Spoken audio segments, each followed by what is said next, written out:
Rabu, 13 Agustus 2025. Pagi itu, udara di Pati terasa berbeda. Matahari baru saja naik, namun ketegangan sudah terasa di setiap sudut kota. Warga dari berbagai penjuru mulai berdatangan, membawa harapan dan amarah yang telah lama terpendam.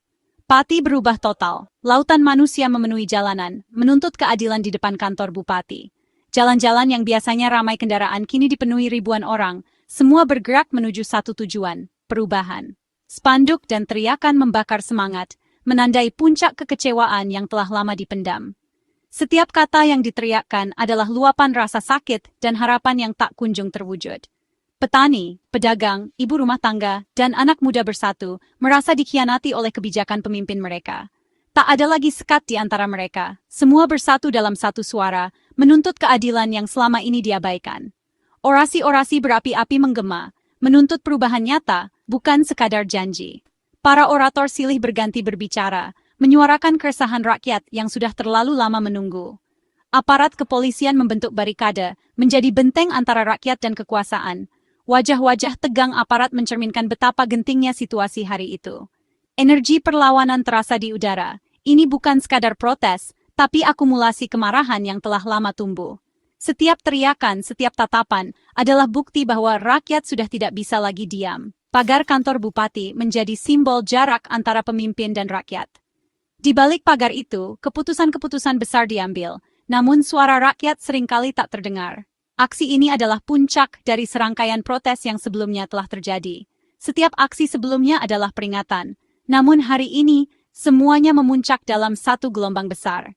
Massa yang turun ke jalan kali ini jauh lebih besar, menandakan kesabaran warga telah habis. Tidak ada lagi ruang untuk kompromi. Semua menuntut perubahan yang nyata. Gedung DPRD pun pernah jadi sasaran, menandai bahwa masalah ini sudah sangat serius. Rakyat tidak hanya menuntut di satu tempat, tapi di seluruh titik kekuasaan. Rakyat Pati menuntut tindakan nyata, bukan lagi janji manis. Mereka ingin bukti, bukan sekadar kata-kata yang mudah diucapkan namun sulit diwujudkan. Kota lumpuh, aktivitas terhenti, semua mata tertuju pada satu titik perubahan. Toko-toko tutup, kendaraan berhenti, dan kehidupan seolah menunggu jawaban dari para pemimpin. Hari itu, suara rakyat menggema lebih keras dari sebelumnya. Di tengah lautan manusia, harapan dan tuntutan bersatu, menandai babak baru dalam perjuangan mereka untuk keadilan dan perubahan yang sesungguhnya. Menjelang tengah hari, gerbang kekuasaan yang selama ini tertutup rapat, akhirnya terbuka perlahan. Suasana di luar gerbang dipenuhi ketegangan, seolah-olah semua orang menahan napas, menunggu apa yang akan terjadi selanjutnya. Di balik pagar besi itu, harapan dan kemarahan bercampur menjadi satu, menanti jawaban dari para pemimpin mereka. Bupati Sudewo akhirnya muncul di hadapan massa, dikawal ketat oleh aparat keamanan. Ia naik ke atas mobil komando, mencoba mengambil posisi tertinggi agar suaranya bisa terdengar jelas di tengah lautan manusia yang menuntut keadilan. Ribuan pasang mata menatapnya tanpa berkedip, menunggu jawaban atas kemarahan dan kekecewaan yang telah lama dipendam. Setiap gerak-geriknya diawasi, setiap kata yang akan keluar dari mulutnya dinanti dengan penuh harap sekaligus curiga. Suasana semakin tegang, sorak-sorai dan cemoohan bercampur dengan teriakan tuntutan. Emosi massa memuncak, suara protes menggema di udara, menandakan betapa dalam luka yang mereka rasakan. Polisi berusaha menenangkan massa yang mulai gelisah, membentuk barikade agar situasi tidak semakin memanas. Namun, emosi sudah terlalu tinggi, dan upaya mereka terasa sia-sia di tengah gelombang amarah yang membara. Dengan mikrofon di tangan, suara Sudewo terdengar bergetar saat ia berkata, "Saya mohon maaf atas semua yang terjadi." Ia mencoba menenangkan hati massa, namun nada suaranya mengungkapkan kegugupan dan tekanan yang ia rasakan. Ia berjanji akan bekerja lebih baik ke depannya, berusaha meyakinkan bahwa perubahan akan segera datang. Namun kata-katanya terdengar hampa, tenggelam di tengah gelombang kekecewaan dan ketidakpercayaan yang sudah terlanjur mengakar. Massa tidak puas hanya dengan permintaan maaf dan janji-janji kosong.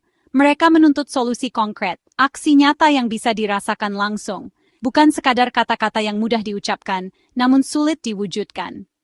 Penampilan singkat Sudewo justru memicu kemarahan baru. Alih-alih meredakan situasi, pidatonya membuat massa semakin marah dan merasa tidak didengarkan. Rakyat datang bukan untuk mendengar janji, melainkan menuntut perubahan nyata yang selama ini hanya menjadi wacana. Mereka ingin bukti, bukan sekadar retorika. Momen ini yang seharusnya menjadi jembatan dialog antara pemerintah dan rakyat justru memperlebar jurang konflik. Kepercayaan yang rapuh semakin terkikis, dan harapan akan perubahan pun kembali dipertanyakan. Permintaan maaf Sudewo justru menyulut amarah. Massa melempar botol, sandal, dan benda lain ke arah mobil komando. Suasana berubah ricuh, dialog gagal total. Pengawal bergerak cepat, melindungi bupati dengan tameng polisi.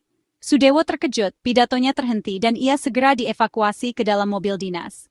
Massa makin beringas, mencoba mengadang, tapi barikade polisi menahan mereka. Insiden ini terjadi dalam hitungan menit, meninggalkan luka mendalam. Harapan mediasi pupus, pintu dialog tertutup rapat. Lemparan botol dan sandal menjadi simbol penolakan total terhadap kepemimpinan Sudewo. Kepercayaan rakyat luntur, permintaan maaf tak lagi cukup. Arena dialog berubah menjadi konfrontasi terbuka antara rakyat dan aparat. Di balik kemarahan massa yang memuncak, tersimpan akar persoalan yang sangat nyata. Kenaikan pajak bumi dan bangunan, yang melonjak drastis hingga 250%. Angka ini bukan sekadar statistik, tapi pukulan telak bagi kehidupan sehari-hari masyarakat. Bagi masyarakat agraris, petani, dan pelaku usaha kecil, kenaikan pajak ini benar-benar terasa mencekik.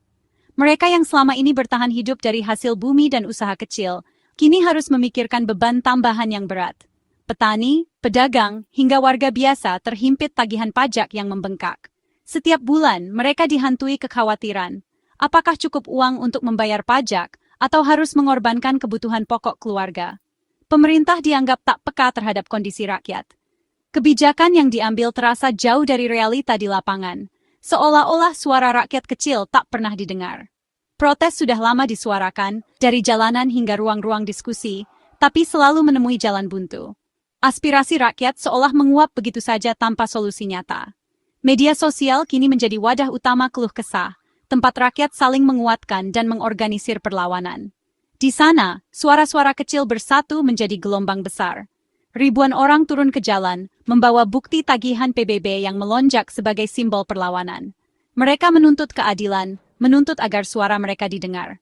Ini bukan sekadar soal angka di atas kertas, tapi menyangkut dapur yang harus tetap mengepul, biaya sekolah anak-anak, dan masa depan keluarga yang dipertaruhkan. Kenaikan PBB kini menjadi simbol ketidakadilan, cermin dari kebijakan yang abai pada nasib rakyat kecil dan memperlebar jurang kesenjangan. Rakyat menuntut perubahan nyata, bukan sekadar penjelasan atau janji kosong. Mereka ingin keadilan yang berpihak pada kehidupan, bukan sekadar angka di neraca negara. Tuntutan utama massa kini jelas, mundur. Sudewo diminta lengser dari jabatannya. Kenaikan PBB dianggap puncak kegagalan kepemimpinan. Kepercayaan rakyat telah habis, solusi satu-satunya adalah pergantian pemimpin. Teriakan Sudewo mundur menggema di seluruh penjuru aksi. Dialog dianggap tak lagi berguna, insiden pelemparan jadi bukti nyata. Rakyat tak percaya pada janji atau permintaan maaf. Tuntutan mundur jadi harga mati, tanpa ruang tawar-menawar. Selama Sudewo menjabat, rakyat tak yakin kebijakan serupa tak terulang. Gerakan ini masif, dari desa hingga kota, semua bersatu. Tuntutan mundur berubah menjadi gerakan politik rakyat menuntut akuntabilitas. Negara merespons dengan mengerahkan ratusan aparat, membentuk barikade berlapis di sekitar kantor bupati. Kontras mencolok, rakyat dengan pakaian seadanya, aparat berseragam lengkap. Awalnya, aparat bersikap persuasif, mengimbau massa tetap tenang. Mereka memfasilitasi dialog, menyiapkan mobil komando untuk bupati. Namun, setelah kericuhan, sikap aparat berubah represif.